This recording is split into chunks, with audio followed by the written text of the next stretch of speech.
Hello race fans, and welcome to NASCAR Video Magazine, the collector series.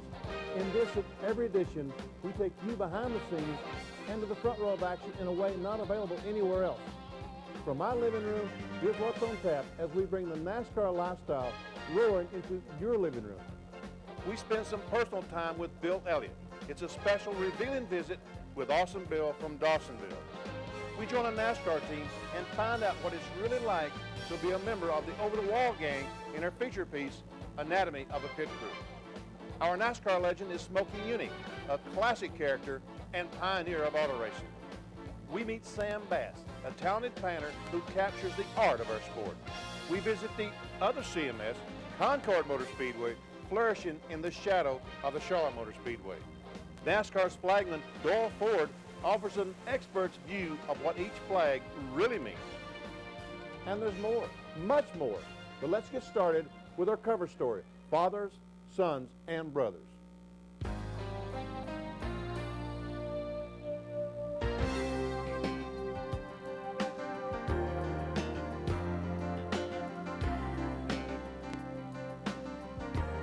Everybody knows that NASCAR has a tradition of being a family sport. You know the Pettys, Allisons, Bakers, Jarretts.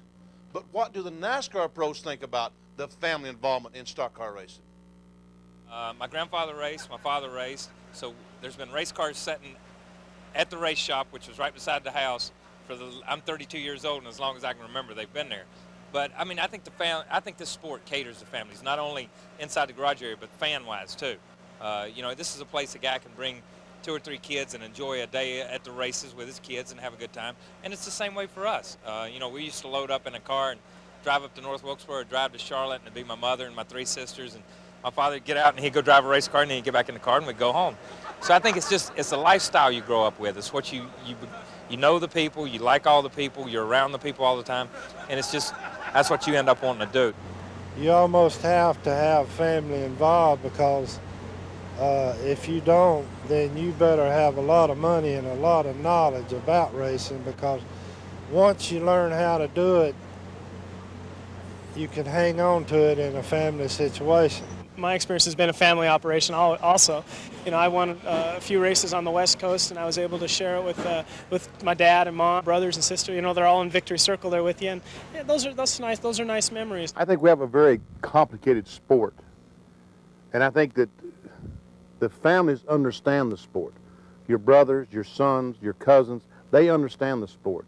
But most people off the street really and truly does not understand what it takes to be in Winston Cup racing.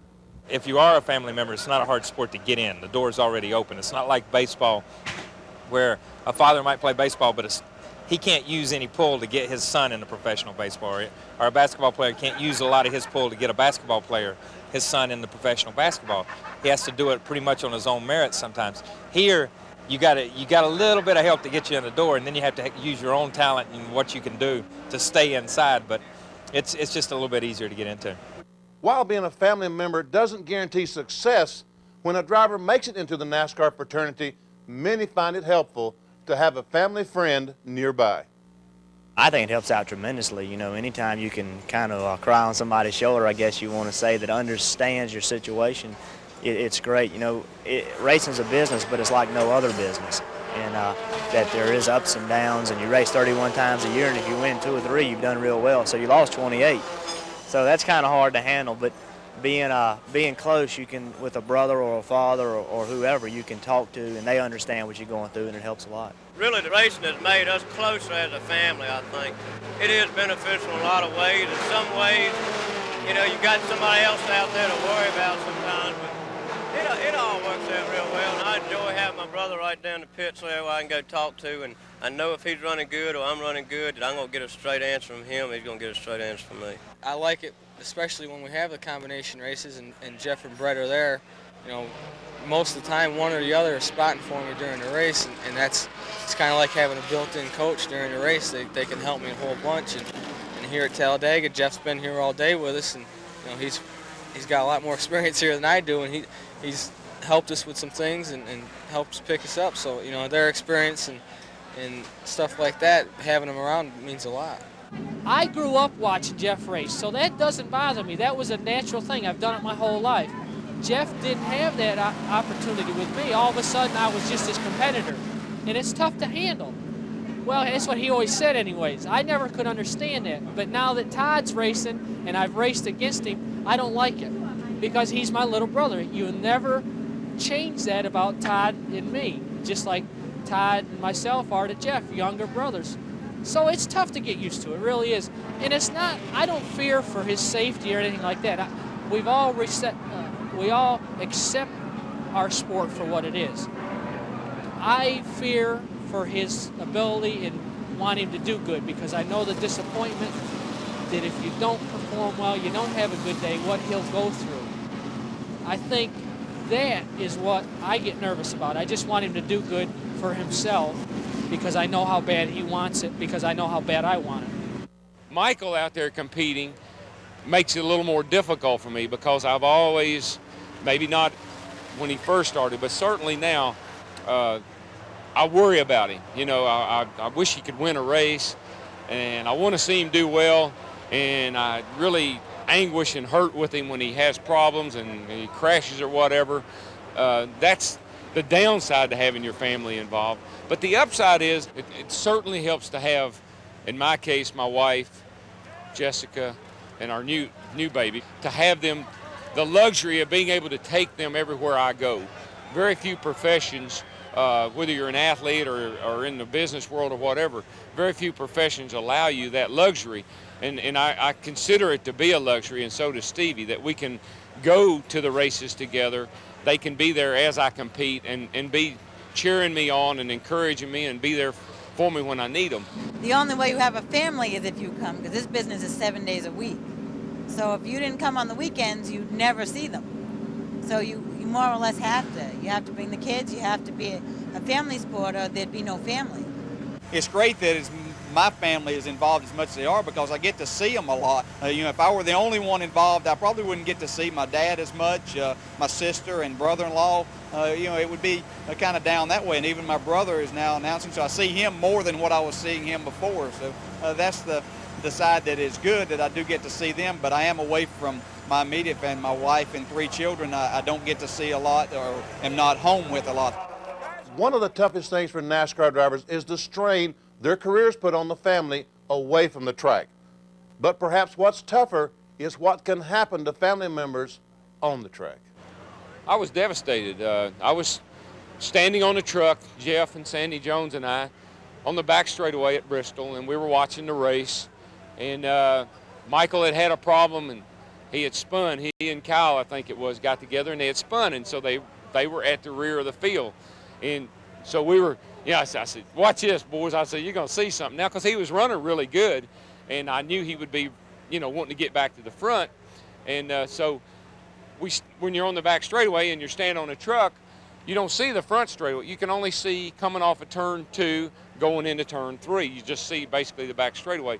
So we're kind of leaning over the edge of the truck, watching the cars come around turn 2 and go down the back. And we're standing there and watch him come off of that corner, and all of a sudden the 59 car takes him up the track, and when he does, he takes him way up, and when he does, Michael loses traction and he goes right into the end of that wall, and the car explodes. It just exploded. Well, I couldn't move. I was literally devastated. I thought I'd seen my brother killed. There's no way that car could fly apart like that. Him in it as big as he is, and it killed him. That's just what I thought. I couldn't move, and Jeff and Sandy had a hold of me, kind of holding me up. And then I said, I got to go to him because he might need me. I jumped off the truck and I went about 10 feet and I stopped again. I said, no, I can't. Y'all go and tell me what's happened. They started to go, and then I said, no, wait, I'll go with you. We get up there, and I'm assuming the worst. They're lifting the sheet metal off. They lift the top of the car up.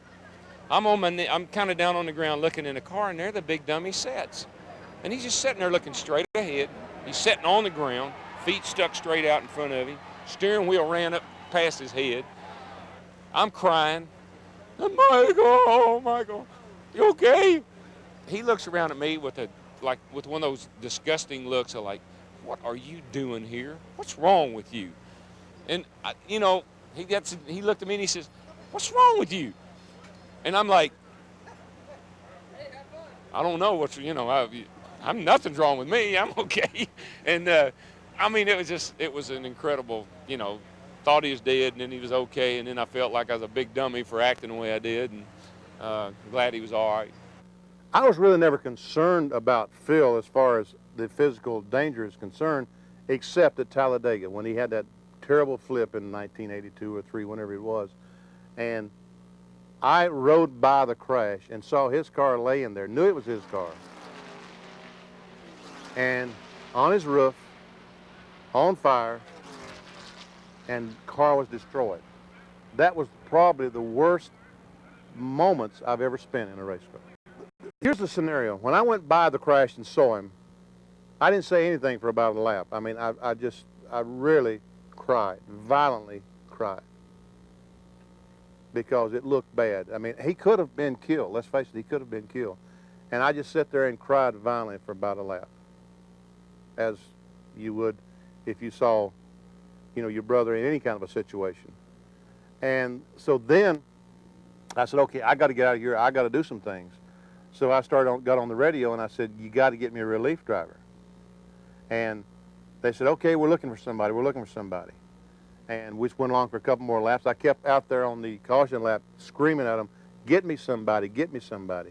And finally, the owner of the car, Johnny Hayes, came on the radio and said, Phil is fine.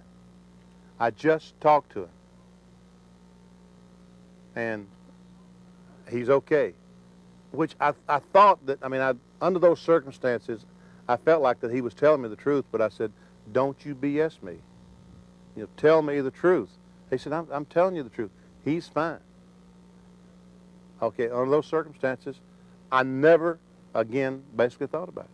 Once he said he's okay, he's fine, then I tried to put the job that I had to do in the forefront and never thought about it again. Both Michael and my brother survived their crashes and went on to race again and are still racing. But not only was I concerned and Daryl was concerned, everybody in that garage area was concerned about them, just as I'm concerned about their children, even when they're sick, when they have the chicken pox or some of those everyday diseases. Because inside that fence that we call the garage area, we are family. We're together 3 days a week, 4 days a week, 29, 30 times a year. That's more time than we spend with aunts, uncles, cousins, everyone except our immediate family, our sons, daughters, and wives. So they have to be family because we spend so much time with them. And when they hurt, we hurt. And that is the aspect of the NASCAR family.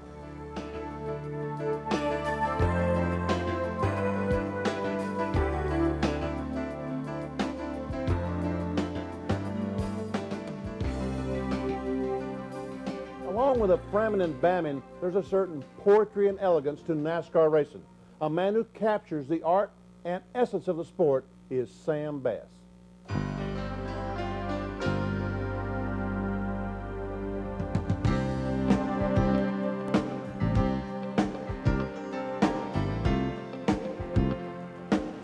Everyone has their favorite car on the NASCAR Winston Cup circuit. The colors are brilliant, the speed exhilarating. Combine these elements onto a 200-mile-an-hour billboard is exactly what artist Sam Bass does for a living. Among the works of art that hang in Sam's high-speed gallery are the Miller Junior Draft Pontiac, the Skoal Classic Oldsmobile, and the Maxwell House Thunderbird. Race car design is a highly specialized skill and just a small part of Sam's work. You were a Bobby Allison fan. Is that the first Winston Cup car you drew? Well, actually, you know, I was doing drawings all the time, pencil drawings and magic marker and so forth. And my first painting, my first watercolor painting, which is pretty much what I do right now, I did in 1981. And I took it to a fan club banquet in Richmond for Bobby, and it was a Teflon car that he sat on the pole in Daytona and almost won the race and everything. And I gave that to him, and then I gave him another painting. Took another painting to Talladega later that year to have him autograph, and couldn't get my garage pass and stood outside the garage gate for about 4 hours wanting to get inside and have him autograph it. You know, everybody's got stories like that, you know, and finally the guard let me go in and I had that painting autographed, and when I was in the garage area in '81, a PR representative from Mountain Dew, Jack Arute, had me do a couple paintings, one that they gave to Darrell Waltrip and one that they gave to Junior Johnson. And I also got a commission that weekend from the Billy Hagan team to do something on Terry Labonte. And that was like my first commissions in racing. You know, people said, hey, you know, we like what you did on Bobby here, would you do one for us? And I guess it was at that point that it kind of registered to me that, like, you know, if I probably got enough of these all at one time, maybe I wouldn't have to work for, you know, for the federal government. And not that that was a bad situation, I enjoyed that, but this was just something I've always wanted to do. I remember going to Southside and buying a program and looking at the cars and everything, and I loved the colors and the speed and everything, and I said, boy, I'd like to do that program cover. You know, I'd like to be the artist that draws this program cover, or I'd like to be the person that creates the color schemes for the race cars. You know, my mom always tells me I used to buy Hot Wheel cars, you know, and get those for Christmas and everything, and I was never happy with the way they looked when she gave them to me right from the factory. I would want to paint them and change the way they looked to something that I liked. And, you know, it's just something that I've always been interested in doing, and really, you know, like I said, I just feel really lucky. When you do a painting, does this come out of your mind, or is it a photograph that you do? How do you do these paintings? Actually, what I'll do is I'll come up with a concept and take some reference photographs of the cars to have the reference that I'll need to do the finished painting.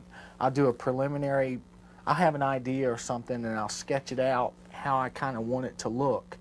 And then if I don't have all the adequate photographs or so forth, I'll go to the racetracks and I'll take the photos, or I have a lot of friends that are photographers that I tell everybody, I'm a lousy photographer. Thank goodness I can paint, because my photographs are not that good, but I'll take the photos, and then the photos are a must for me because of so many contingency sponsors on the cars. You know, you've got to get every little decal on the car in the right place and everything, and it's not like you can remember the placement of all those decals.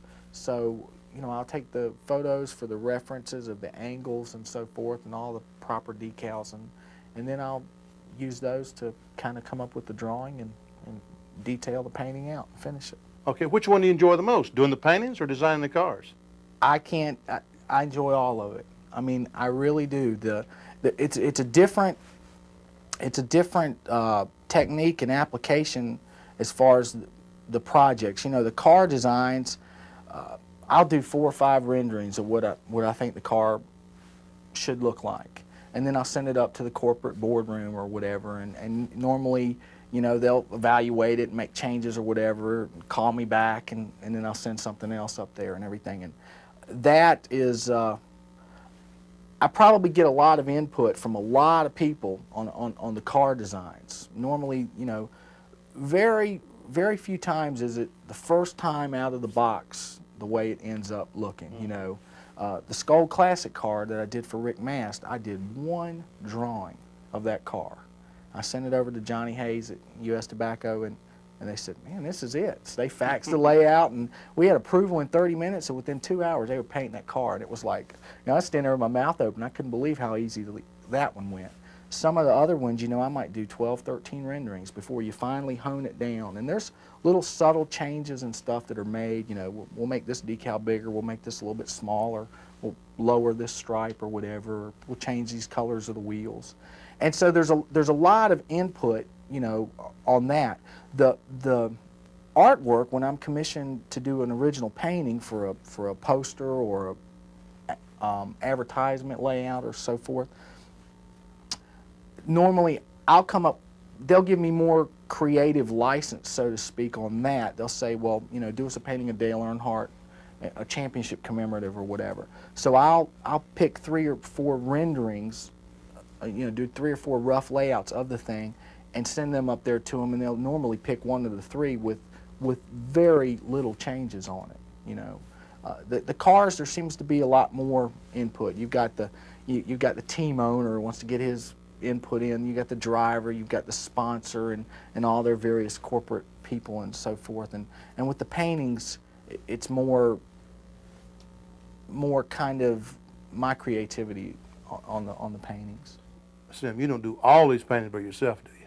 All the paintings, you know, an original painting is an original painting. I have to, you know, I sit down and do that from start to finish.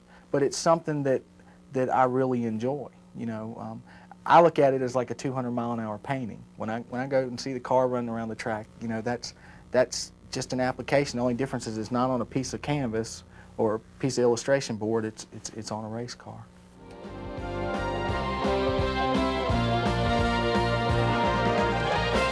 Beautiful stuff. By the way, if you make it to Charlotte, stop by and say hello to Sam at his gallery just outside the Speedway. Now, let's meet a true legend, Smokey Yunick. He is one of a kind.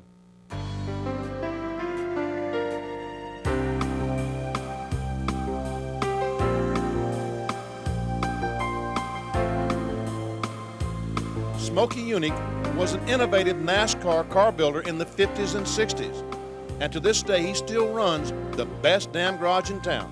We talked to him about the early days. You grew up in Pennsylvania. Yeah, a little while. And you went to the war. Yeah. So how'd you end up in Daytona? Well, I finally got to be a pilot, and when I was in Dyersburg, Tennessee, went to the state, was close to Memphis, and Dyersburg was my last stop for overseas. And we were taking gunnery and bombing and that type of thing. And I went to the state fair and had a little too much to drink, and appendix broke.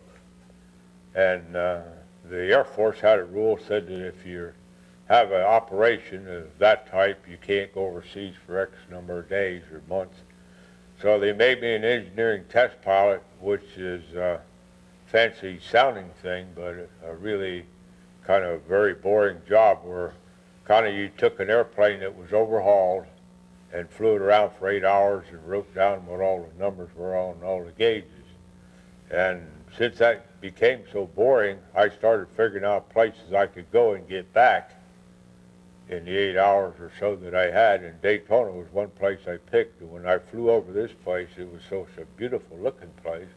I thought, hell, if I get, you know, change my mind about the Air Force, that's where I'd like to live. And so when I did decide to get out of the Air Force, I came right straight down here. And that was 46? Yep. So how did you have race cars here, or how'd you get started in the racing business?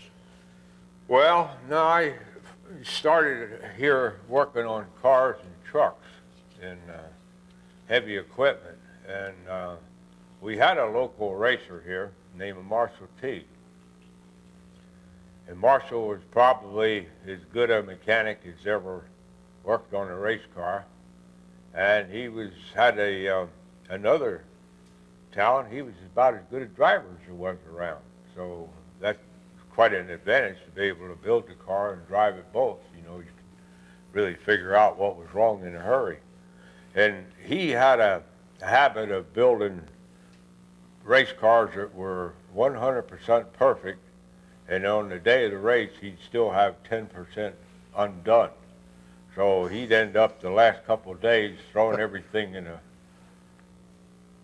the big, you know, wad to try to get to the racetrack, and that 10% that wasn't done, you know, got caught in the end would fall off. So he started around. He was a machinist at a place called Motor Parts where I'd have some machining done. So he started asking me to help him, and that's what got the racing started. When did you get your first race car here in this place?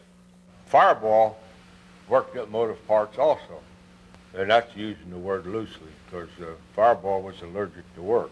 He was? Oh, God, yeah. And, but he worked on his own race car, and he was a pretty damn good mechanic, believe it or not. Fireball was? Yes, sir. Yeah.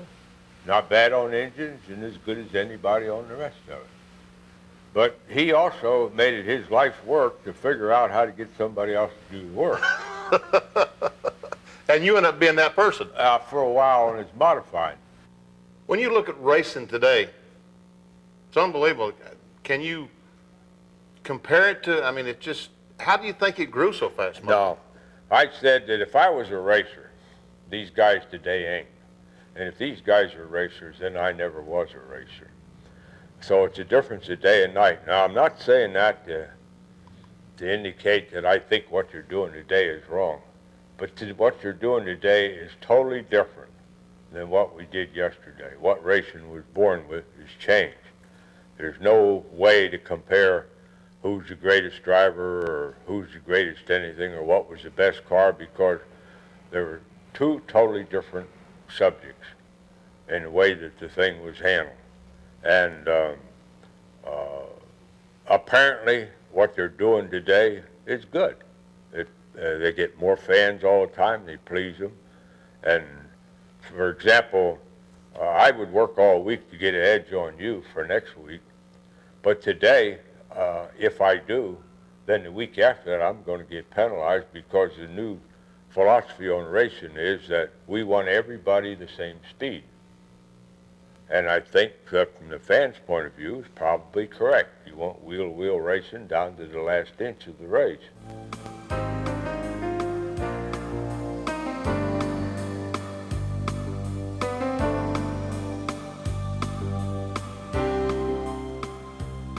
What a pleasure to sit down and talk to Smokey Uni. Next, what actually happens during the chaos of a pit stop?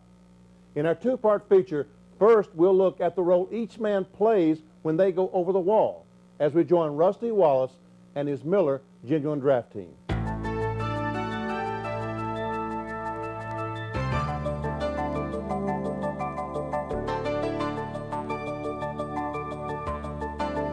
To the casual viewer, a typical pit stop is a burst of activity, a seemingly chaotic blur of tools, rubber, and fuel. But look closer. You'll discover a 20-second exercise in precision, where wasted motion means lost time. First, the pit board man extends the pit sign to signal the driver's exact stopping point. Pit members cannot cross the wall till the car is one pit away. Well, the key you got to have to a good pit stop is rhythm. The quarterback of the whole team is their jack man. They can only run as fast as their jack man runs. It's like a dance. You have to know where everybody's going to be at all times and do it the same way as quick as possible every time. On either side of the jackman, the front and rear tire changers move into action. Armed with pneumatic wrenches, they mirror each other's actions by first busting the lugs while the car is being elevated, but each with its own style. Key to the changing process is the tire carrier. After we're basically in position, he'll take the tire and set it down between the jackman and myself, and hopefully he gets set down and won't fall over or roll away or roll into me while I'm trying to take my tire off. Simultaneously, the gas man plugs in with the first of 2 cans of fuel. He's shadowed by the gas catch man, who contains any overflow. Meanwhile, the left side lugs are being loosened by the 7th man over the wall. The prep work for the ever-critical transition. By the time the gas man empties the first can, the right side lugs are being tightened. The jack is dropped, and the entire process moves to the left side. And then when they go to the left-hand side, and I watch the left front tire man, when I'm watching his arm, I'm counting 1, 2. I'm seeing every lug nut he's hitting with the movement of his body. And when he's leaving that 4th one, I know it's about time for me to go then. Mission accomplished. The over-the-wall gang savor the success, but quickly return to business at hand, trying to find their driver yet another advantage. Okay, now you know what they do, but how does it feel? And what does it take to handle the longest and perhaps most challenging 20 seconds in sports? To find out, we visit another team, Darrell Waltrip's Western Auto Chevrolet. Some people ask what a pit stop really is like and what it takes to be a pit crew member. You know, it takes a combination of being a matador and a ballerina kind of like at the same time. And what I mean by this is, you know, you're coming in, you're almost like dodging a big bull. Here comes 3,500 pounds of race car, you know, coming by you. You're trying to keep getting hit by another one coming when you're crossing in front of the car. And all of a sudden you got 7 guys that are kind of working around the car and having to step over one another and not trip. So it's like, you know, doing Swan Lake, except you're doing it out in the middle of freeway traffic. And so the guys, you know, they really have to have their heads on right, looking what's happening, and focused on their jobs. Otherwise, you know, it can be a disaster and a lot of guys can get hurt. practice helps. You know, practice makes perfect. But you got, I mean, to me, my feeling is that you got to have a rhythm to do it. I mean, you know, you got the coordination to hit the pattern of 5 lug nuts. You know, you got to hit them without missing them, which is not easier said than done. You know, I've proved that myself, but it's a hard job that's really easy once you learn how to do it. You know, it's just adrenaline deal. I mean, if you get your adrenaline pumping, you forget about everything else when you're changing a tire. Once we get around to the car, you got to block everything else. I'm there to do one job, and that's change that tire, make sure all the lug nuts are on and tight, and get back to the left side to do the same thing. The one thing I rely on mostly is that I know that by pitting that car and doing it to the best of my ability and gaining some spots on the racetrack, that's the only way during the race that I'm able to help that driver or to help that car run any faster. Outside of that, the driver has to do it all on the racetrack. So during those 20 seconds, that's the only time that I can work on the car and help improve where it's at. So it's not hard to get up, or the adrenaline, but the contrast, you look forward to a stop. You look forward to a situation where you come in, say, running 3rd or 4th, and you're able to put him back out 1st. I've been in situations where we've won a couple of races because we came in running 2nd or 3rd and won it because we got out 1st and was able to win from there. It makes you feel good when you're the first one out. I mean, you know, I get excited, they get excited. Yes, all right, man, way to go. And of course, they're over the wall going, we'll get back to you when we can, but it's exciting for me and it's exciting for them to beat everybody out of the pits, and that's the race within the race.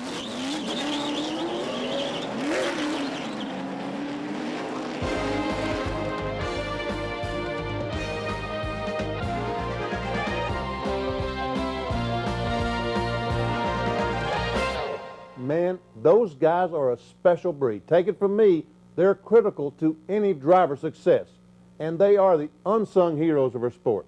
Okay, you know what the checker flag means, but when Doyle Ford stands over the track, he commands a quiver of flags. He gives us an insider's view of how he does his job and what each flag signifies.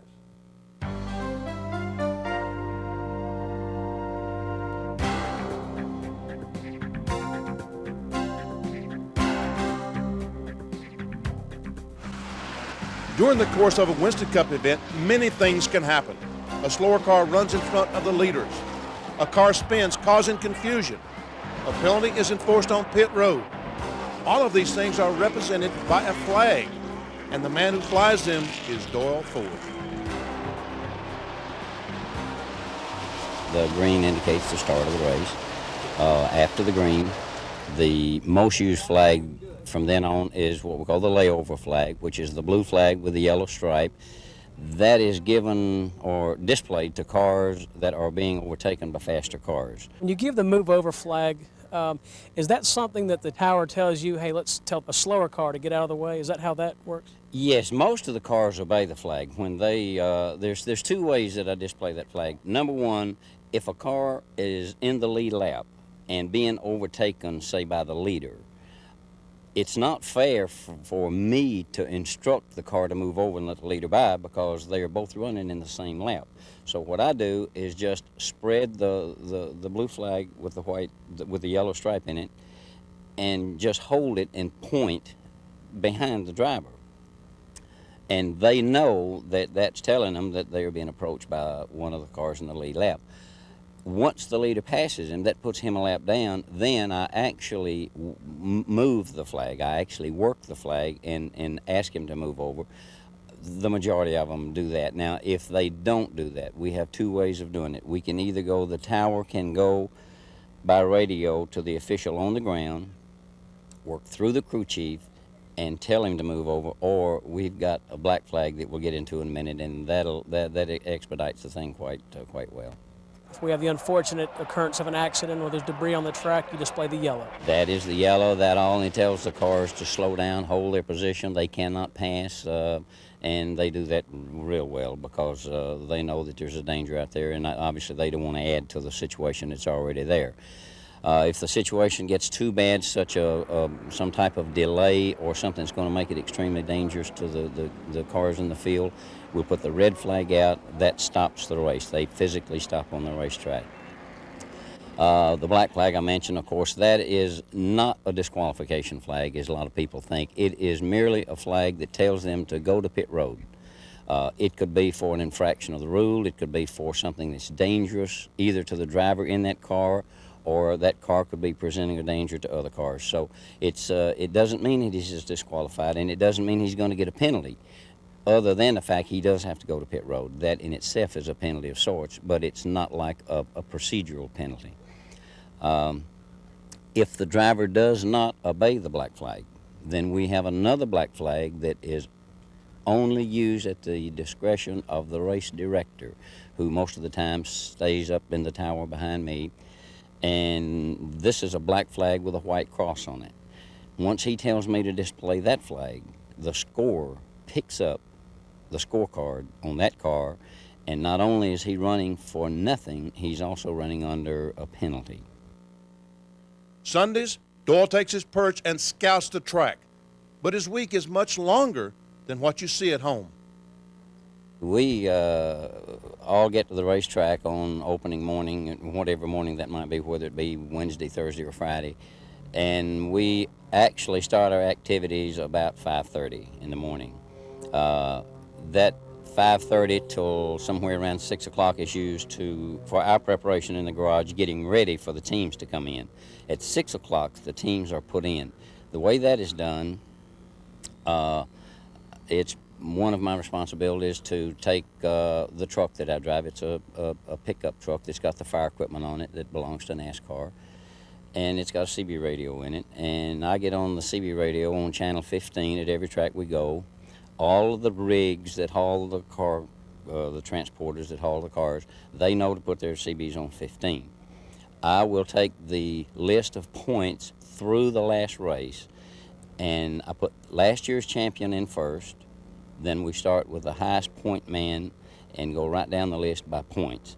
And that's the way they're put in the garage. We don't do anything ham scam or hit and miss or just by chance. Everything we do is done by a definite criteria. And the way the cars are lined up in the garage and the way the rigs are lined up is by the points. And that's the first job that I have when I get to the racetrack. I'm also the safety inspector. I check the seats in the cars, the roll bars, the frame rails, the padding, anything, the window net, anything that's in the car that's to protect the driver. I do that as soon as they roll off of the haulers. And of course, every man we've got wears more than one hat. We've got it. I don't mean to make it sound like the Doyle Ford show, because it's by far it's not. Every man that we have working for us has more than one duty, and that's, I'm not trying to say we're overworked, but it's just, it would not be feasible to have one man to do this little segment on this day and then nothing else to do till race day. So it's a whole lot better if we stay busy. It helps pass the time, and it's every man we've got is well, they're intelligent people. They know how to inspect race cars, and they know the race procedures. So it's a team effort, 100% team effort.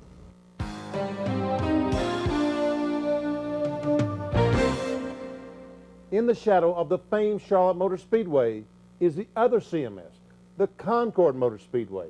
As correspondent Dan Burns found out, on hot weekend nights, the stars of tomorrow put their dreams to the test.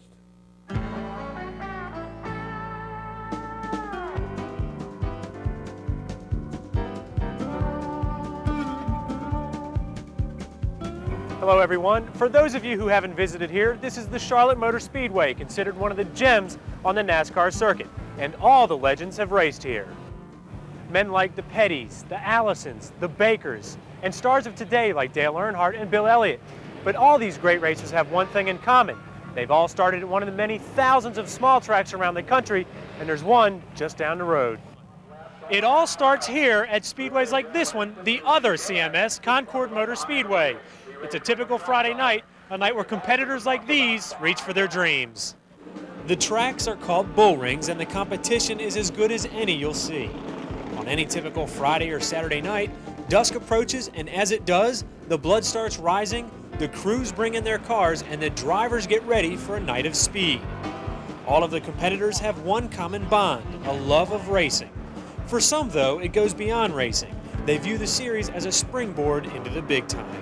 Well, there's always some guys that just love to race here locally that really, just enjoy the sport of racing, and that's fine if that's what you want to do. And sure, there's guys here that want to go up, and there's guys here that just be content to run weekly, and that's nice. But for me right now, I think I can, sort of always kind of come back to Concord if you ever do, try to step up and doesn't make it. But yeah, I would definitely like to get out and try my hand at it, because I feel like I could do somebody a good job, and I'd like to get my chance. A lot of people realize they only want to go so far, and that's all they want to do, is run the weekly show every week. And I started running in 1977. In about '83, I went full time and professionally, and I realized I didn't want the weekly show every night, which we were running 4 or 5 times a week back in Wisconsin. I wanted to venture out. We went to places like Calgary, Canada, and went to Florida and Phoenix, Arizona, and just to learn every type of track that that you possibly could race on. And I'm up to like 90 different tracks I've raced on, and most people only race 1 or 2 tracks their whole career. And I knew I wanted to go farther, and just in my career. And there's a lot of people that just like to sit back and run Friday and Saturday night, at the local home place, and that's all they can afford. The series also attracts people because it's affordable, something they all have to consider when the big dollar sponsorships are hard to come by. Well, what we're finding now is a lot of the talented race car drivers are ending up back in these series because it's an affordable series. You go to your Busch Grand National or your Winston Cup series, if you don't have a major corporation backing you, you can't do it. You're out of the game. So what you're finding is the fellas are coming back to this series, they're still getting their racing in, they're getting lap time in at an affordable rate, and it's still fun, So you're seeing a lot of good quality drivers, maybe even sometimes a little bit better caliber than you're seeing that have got the corporate sponsors and running big time. You come out here, you get the cars as right as you can, and you go Saturday night racing. You really do. Out here, you dig and grind. It's grassroots racing. There's no flair to it. There's no cameras. There's no TV telling you exactly marching every step you make. It's backbone racing right here, and that's what makes it kind of fun, and also a good training ground. Most of these matadors are in it for the fun, but they're all driven by the same vehicle, competition. Well, out here on the short tracks, it's kind of like a bull ring. You got to fight for everything you can get. Then when you run on the super speedways, you can't really push and shove like you do on the short tracks. You don't get anybody hurt. As far as the fans goes aspect, if you really like good hard racing on the short track, Concord Speedway would be the place. There's a lot of fast racing here. Since it's been into a full half mile, you really kind of race the racetrack instead of each other now, and it's good competition. Short track racing is just good. It's good seat time, period, just to keep you good and sharp. And that's one of the main reasons we wanted to do it, just for the experience and the good close competition. But it's as competitive here as it is in the Busch Grand National Series, I think. And of course, short tracks around the country hold some strong memories for some of the Winston Cup stars of today. One of the most notable being Ernie Irvan, who attributes a lot of his success to the lessons he learned at the Concord Motor Speedway.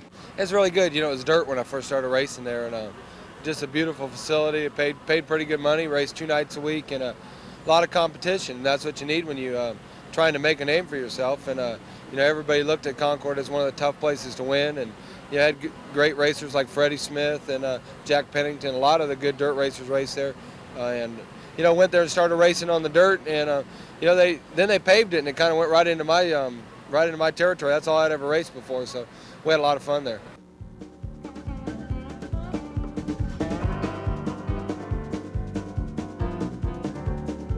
Every driver starts at a small track somewhere, including the great Bill Elliott, former Winston Cup champion and winner of NASCAR's Grand Slam, the Winston Million. Though loved by his fans and respected by his peers, Bill has always been something of a mystery. Away from the pressure of the track, Bill sat down and offered us an intimate portrait of his life and career. Who is this man? Let's find out.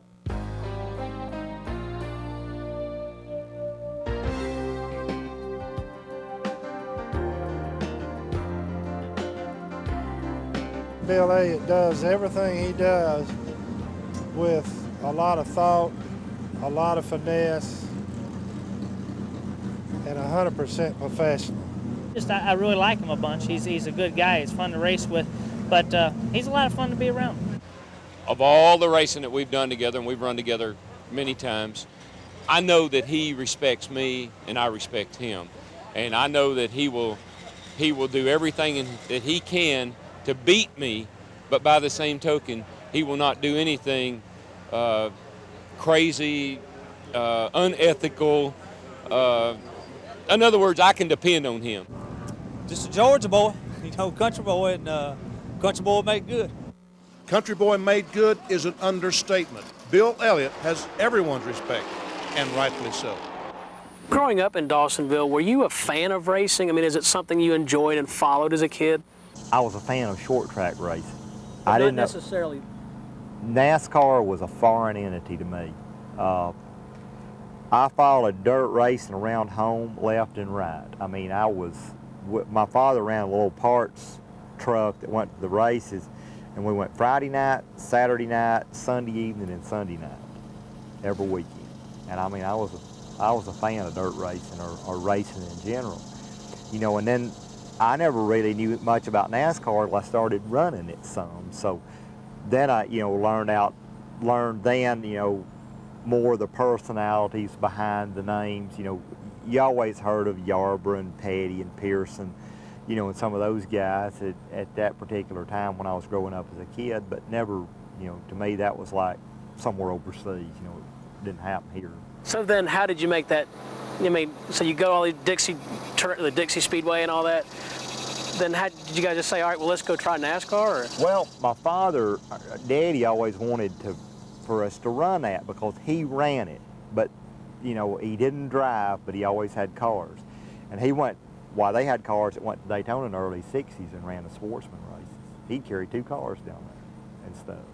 But, you know, but then they just took old stock cars and welded some roll bars in them, threw a motor in them, and went and raced them. And, you know, today it's just gotten so sophisticated, it's changed so much. And you know, he always wanted me to drive this stuff, and it was a lot on him that led me where I'm at today. Junior made the comment that unless you're a family-oriented person, I mean, you got the Pettys, the Jarretts, Allisons, said you better have real deep pockets. And in your case, I mean, your family, I from what I've read, was stable, but certainly not, you know, well endowed financially. My father didn't have very deep pockets at all, and you know, you could not imagine on what we raced on when we first started racing. I mean, it'd blow your mind. I think the car that he bought that I first drove, he only paid like $4,000 or $5,000 for it. You know, we scrimped and saved, and we bought tires from, I remember buying a lot of tires from Benny Parsons and giving like $10 a piece for them, you know, almost new tires, and racing on stuff like that. We'd go to motels and we'd sleep 10 people in a room. I mean, it was unbelievable what we did. I mean, we'd sleep out in the infield. We'd do what we had to do.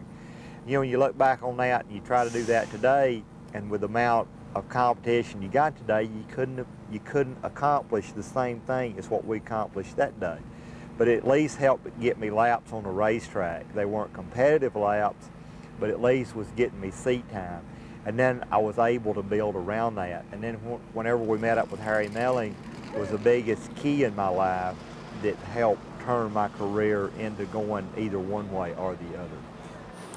Bill, you mentioned Harry Melling, that being the big turning point in your career and your life to an extent. There's a lot of good drivers who never get that break, who come make a few races, then you never hear from them again.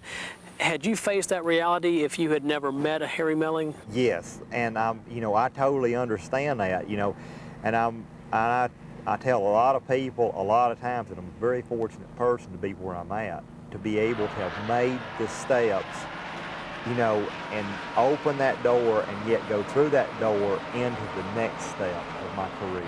You know, we were able, okay, let's say the people that do meet the Harry Mellings of the world, that walk in that first door, but not able to make it to the next door.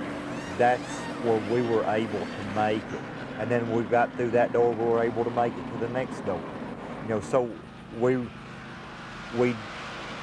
first didn't have a lot to do with, but then when we did have something to do with, we were able to accomplish something with it. And we showed people we could accomplish something with it. And I think that's what made us. That's what brought us to where we're at. Bill, there's no question, you have some of the most devoted fans in the entire sport. Were you concerned at all when you left the family-oriented business to join Junior Johnson of what they might think? Well, I just hope they understood, because, you know, there was not, any one reason I came. It was a number of reasons, you know. But the main reason to me was, you know, I had been there in a family situation for so many years, and I didn't want those relationships to deteriorate to the point that I had to leave. You know, I wanted to try something different as a person, as me, and I think that's just a part of me growing up. And people have got to realize that, which, you know, Ernie's still doing great as far as where he's at. You know, Dan's still got a good thing going with what he's doing. So everybody's still being taken care of. I wish Harry Melling had some more going on than what he's got going on at a particular point. But I think if they keep going, there's a lot of good guys there at Dawsonville that I truly miss, that are good people. And I think everything will work out for the best. You know, maybe someday we'll get back together, maybe we won't, I don't know. Bill, you've been a hands-on driver. I've seen you hundreds of times get out of the car after a practice run, take the helmet off, climb under the car, or open the hood. How has your role changed here with this team? Well, here I've totally gotten away from working on the car. You know, all I do now is deal with take care of Budweiser, Amoco, and Ford, and whatever other little sponsors that I got to do. And from that standpoint, it's changed that, you know, I love working on a car, and I truly miss that. But because of, you know, you got fan commitment that you got to take care of. You know, there's so many things nowadays going on around the racetrack. Well, a lot of this stuff, media hype, that you can't function and deal with a race car and still take care of working on it, and take care of everything else around you and work on the race car. You just can't do it anymore, and that's what tore me apart at Melling, from the standpoint of I still wanted to work on the race car, but yet I couldn't work on the race car because of everything else pulling against me. Bill, one of the most amazing things I've seen in this sport is several years ago you started having an open house down in Dawsonville, and there were people there from Vermont, I mean from all over the place, that came just to stand in line to get your autograph. Yeah, we had people from California, Washington State, everywhere come down for that deal, and it blew me away. But you know, that's how dedicated these race fans are, and you know, you got to take your hat off to a lot of the folks. I mean, the ones who follow Winston Cup racing are really dedicated people. Bill, I remember I came to Dawsonville in May of '85 when you were right in the middle of that $1 million hype, and I actually felt sorry for you because it was a real circus. Well, you know, let me try to put that in perspective of what we went through in '85. You know, there was 12 of us total working at that shop in 1985. That was everybody. And I mean, I worked a lot of nights, all night long, alongside with the rest of the guys. I didn't understand media. I didn't care about media, because at that point in time, it got in the way of working on my race car, and that's what I cared about, was how well that race car runs. Because I knew if that race car ran well on Sunday, that the coverage that we need would be there. And in turns it was. But the point I'm trying to get at is we didn't have the high buck guys to take care of the media, or we didn't have people to take care of media. We didn't have the necessary things to help us first take care of the business and then take care of the sponsor and all other entities that we learned from that point on to start to deal with, and then as time went on, learn how to deal with them and make it all work, you know, in a unison. And that's what people don't understand. I got a bad name I got a bad rap a lot of times in 1985 for a lot of the stuff I did and throughout the years. But like I said, I was trying to accomplish a goal. I wanted to go out and win races, and every time something came in and interrupted me, that took away from my goal of what I was trying to do. And to me, it was an interruption. Bill, I know that you've developed a passion for flying and you have your own plane or planes, but other than that, how would you spend time off on the rare times that you have it? In this business, you know, when you first get into it, all these deals come at you and you say, well, I got to do this and I got to do that and I want to do this and I want to be here. But after a period of time, you look at yourself in the mirror and you ask, why are you beating your head against the wall so hard to accomplish everything you've got to do?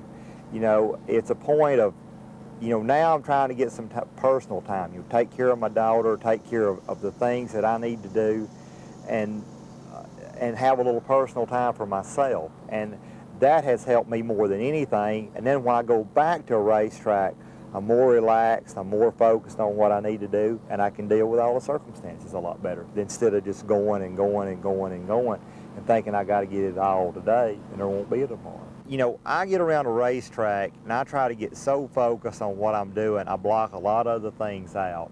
And I mean, I can walk by somebody that I know just like I know my own family, and I'm in my own world and I don't pay any attention to what's going on around me. It's not that I'm pissed off at the world, it's not that I'm mad at the world, it's just the way I am. You know, some people can go through life and they can deal with every circumstance and be happy as a lark. You know, and some people are just kind of tunnel vision, and that's pretty much me. When I'm on one thing, I'm on that one thing until I get it done. I don't see anything around me. And that's the way a lot I am around a racetrack. And if I can get away from a racetrack, you know, go to a mall or go to somewhere like where you sign autographs, then you can be yourself. Then, like sitting here, you know, we're away from a racetrack. We've not got any other pressures. I ain't got to worry about going out and qualifying. I ain't got to worry about how good this car runs or how bad it runs, or if Davey's here in points or so-and-so's there in points or anything. That ain't even here today. Bill, I've also heard you say that the most relaxed time amidst all the pressure is when you're in the race car. It really is. You know, you go through all the stuff you got to go through, like the morning of the race, and you know how hectic that is. And the worst races I hate are our most hyped races, like Daytona in February, Charlotte. The World 600 at Charlotte. You know, and if you're running for something special, like say for example the Winston Million or running for the championship, then that kind of carries over to each and every race. But man, you don't know how bad you want to get in that window in that car and put that window net up just to get away from everything that's outside of that and get on to what you're trying to do or what you want to do, and that's drive that race car.